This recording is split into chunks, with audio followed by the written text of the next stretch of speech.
Presidente, un bilancio con molte cifre. Il Friuli Venezia Giulia è riuscito soprattutto ad attirare molti fondi, sia statali sia europei. Abbiamo voluto intitolare in qualche modo le prime slide di questa presentazione come facciamo i conti, proprio così. Abbiamo voluto segnalare ai nostri cittadini che dal 2013 al 2016, lavorando accanitamente tutte le settimane, con una presenza costante nei luoghi della decisione, quindi sì, perché no, anche a Roma noi abbiamo portato a casa oltre 2 miliardi di euro soltanto di fondi statali e moltissimi di fondi comunitari. Questo significa non soltanto lavorare sui singoli settori, ma avere anche uno sguardo d'insieme, di vocazione del nostro territorio. Ecco perché abbiamo spinto su alcune riforme più che su altre ed ecco perché abbiamo scelto di dare un indirizzo molto preciso, ad esempio alle nostre politiche industriali, alle nostre politiche energetiche, alle nostre politiche sulle opere dalla terza corsia al porto di Trieste fino alla piattaforma logistica, ed è il motivo per cui abbiamo continuato a pensare allo stesso modo anche per il 2017. Quali sono i primi propositi appunto per il 2017? Sicuramente continua l'attuazione di alcune importanti riforme, attuazione importante della riforma della sanità sul territorio, attuazione importante delle unioni territoriali con il definitivo superamento delle province, e dall'altra parte però abbiamo tante cose sulle quali abbiamo lavorato in questi anni e che iniziano a darci soddisfazioni. Penso a tutta la parte dei bandi contributivi, sia per quanto riguarda le politiche industriali nazionali, sia per quanto riguarda i fondi comunitari, sia per quanto riguarda l'attuazione del rilancio impresa, sia per quanto riguarda ovviamente anche l'export e l'investimento nella capacità di creare posti di lavoro. Oggi abbiamo ricordato a lungo l'impegno che ci siamo presi con l'Agenzia regionale del lavoro, un'agenzia nuova a cui si fa sempre più riferimento, non soltanto da parte delle imprese che cercano lavoratori, ma anche da parte dei lavoratori che cercano imprese per appunto essere assunti, con una formazione mirata. Non formiamo i nostri lavoratori tanto per formarli, ma li formiamo in base a quello che serve alle imprese, e i risultati si sono visti. Vicepresidente Bolzonello, si conclude il 2016, quali principali risultati ottenuti? È stato un anno molto impegnativo, 2 leggi importanti, quella sul commercio e quella sul turismo, tutta l'apertura dei fondi europei, un'ulteriore parte legata alla manifattura che è stata seguita sia per quanto riguarda la parte crisi sia per quanto riguarda invece la parte rilancio. Abbiamo immesso nel sistema dell'economia del Friuli Venezia Giulia quasi 200 milioni di euro, abbiamo anche fatto un grande lavoro rispetto alla situazione del credito, quindi sia sul Fondo Generale di Garanzia sia sul sistema dei confidi. Il 2017 invece si aprirà con un'ulteriore apertura a tutte quelle che sono i bandi europei per il Porfesere, attiveremo altri 150 milioni di euro, più altri 20 nel sistema della ricettività e continueremo nella grande opera legata ai servizi sia turistici che commerciali. Con il lavoro che abbiamo fatto in questi anni, dopo la riforma sanitaria, comincia a dare i suoi frutti anche organizzativi ma anche materiali. Si sono aperti i CAP, i centri di assistenza primaria, ci sono più infermieri di comunità, c'è più sanità sul territorio, abbiamo comunque anche investito nelle strutture ospedaliere, ma soprattutto un elemento che ci gratifica per il lavoro fatto è che appena uscito, e proprio in questi giorni recentissimo, il nuovo piano nazionale esiti, che è il sistema nazionale con cui si misurano tutte le strutture sanitarie di tutte le regioni d'Italia, e ci mette al 4° posto come regione come qualità dei servizi sanitari omogenei. Non abbiamo un'unica struttura nei primi 10 posti, però siamo come regione, questo è un dato importantissimo perché vuol dire che la nostra organizzazione sanitaria è buona a livello regionale e vuol dire quindi che la rete che stiamo costruendo con la riforma sta funzionando anche con la qualità dei servizi. Questo è ovviamente riconosciuto da terzi, non lo diciamo noi, e questa è una cosa che ci fa molto piacere. Prossimamente analizzeremo i dati poi nello specifico, struttura per struttura, ma questo dato è sicuramente un dato estremamente positivo. Nel 2016 abbiamo proseguito nella nostra azione di razionalizzazione e riordino del sistema delle partecipazioni societarie regionali, quindi abbiamo portato pressoché a termine il percorso di cessazione, di razionalizzazione per uscita o cessazione di enti partecipati dalla Regione. Abbiamo quindi raggiunto il traguardo molto significativo del dimezzamento del numero complessivo da 14 partecipazioni a 7. Nel 2017 ci attende un traguardo molto impegnativo e molto sfidante, ma certamente verrà colto, cioè quello della ridefinizione dei rapporti finanziari tra Stato e Regione, quindi in sostanza il nuovo patto che andrà a sostituire il patto Padoan-Serracchiani, che opererà ancora per il 2017 come suo anno finale di efficacia. L'anno 2016 per il mio assessorato si è aperto con l'approvazione della legge 1 e quindi con la riforma complessiva e strutturale della casa. Un tema importantissimo non solo perché coinvolge la vita di tutti i cittadini della nostra regione, ma anche perché è un elemento importantissimo per quanto riguarda il rilancio dell'economia e dell'economia edilizia soprattutto. E questo motivo abbiamo stanziato fondi molto importanti per quanto riguarda la prima casa, 54 milioni, il 19 dicembre è partito il nuovo canale contributivo coerente con la nuova legge, ma abbiamo aiutato anche chi non riesce a pagare l'affitto, chi è moroso incolpevole, questa nuova tipologia di cittadini che si trovano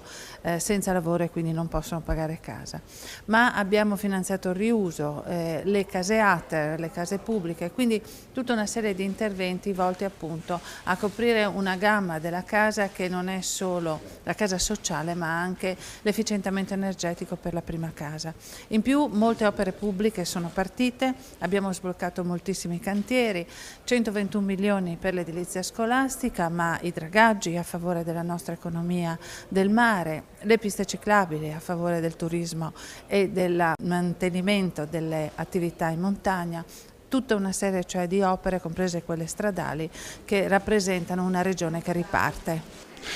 Il 2016 è stato l'anno che mi ha visto concludere il più ambizioso progetto di riforma ordinamentale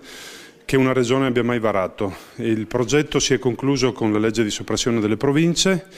e con la legge sul comparto. La legge sul comparto che ha disciplinato una materia dopo che è stato introdotto il comparto unico regionale a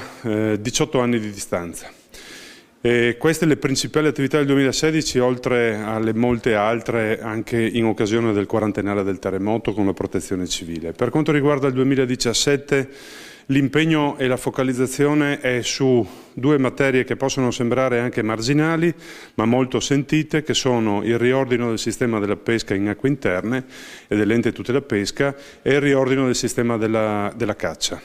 C'è un altro tema che io considero rilevante, è la legge sulla semplificazione che stiamo predisponendo e che voglio portare all'attenzione della Giunta e poi del Consiglio nel corso del 2017. Il 2016 è un anno di grande impegno che ha visto sul fronte dell'ambiente anche delle risposte importanti ad alcune situazioni che esistevano, un tema significativo, il tema del rischio idrogeologico, le risorse soltanto per le manutenzioni ordinarie e straordinarie dei fiumi della nostra regione è arrivato, per quanto riguarda solo l'assessorato all'ambiente, a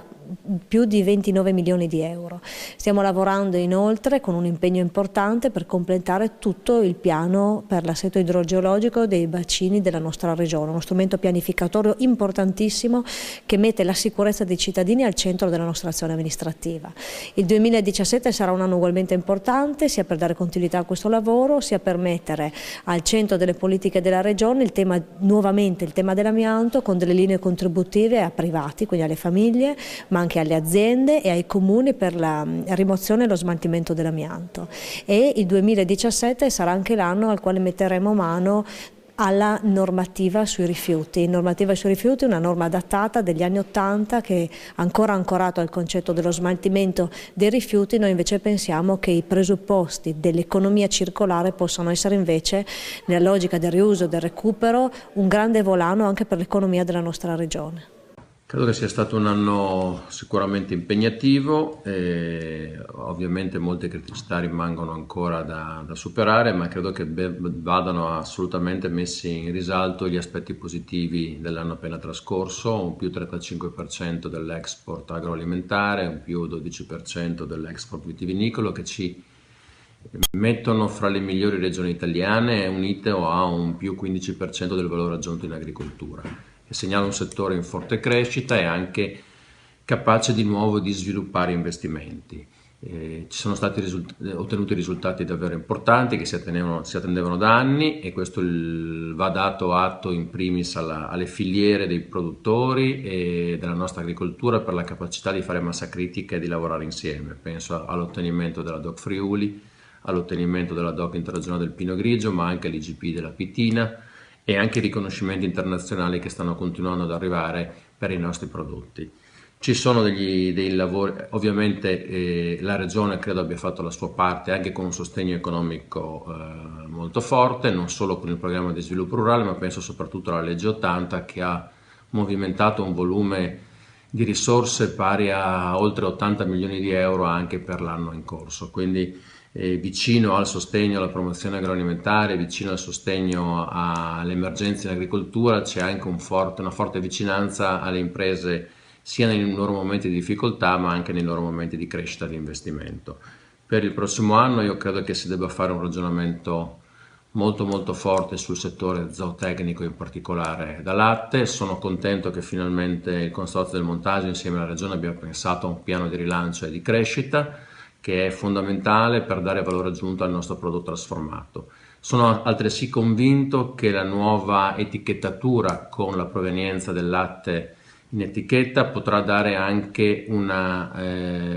omogeneità e probabilmente anche una tenuta dei prezzi sul medio-lungo periodo, però questo non ci deve far dimenticare che dobbiamo crescere soprattutto nella commercializzazione e nella trasformazione dei nostri prodotti. Ultima cosa, io penso anche che dobbiamo, in un territorio molto piccolo come quello della nostra regione, riportare sempre più dei terreni che erano in passato servitù militari o erano anche industriali all'agricoltura. Quindi stiamo facendo un percorso con il demanio e spero anche con i comuni per far sì che ci sia la possibilità di riportare a fini agricoli, e in particolare per i nostri giovani, per chi vuole entrare nel mondo dell'agricoltura, riportare questi terreni pubblici magari ormai inutilizzati a fini agricoli e poter dare anche questa possibilità di espansione a nuove persone che si avvicinano al mondo dell'agricoltura.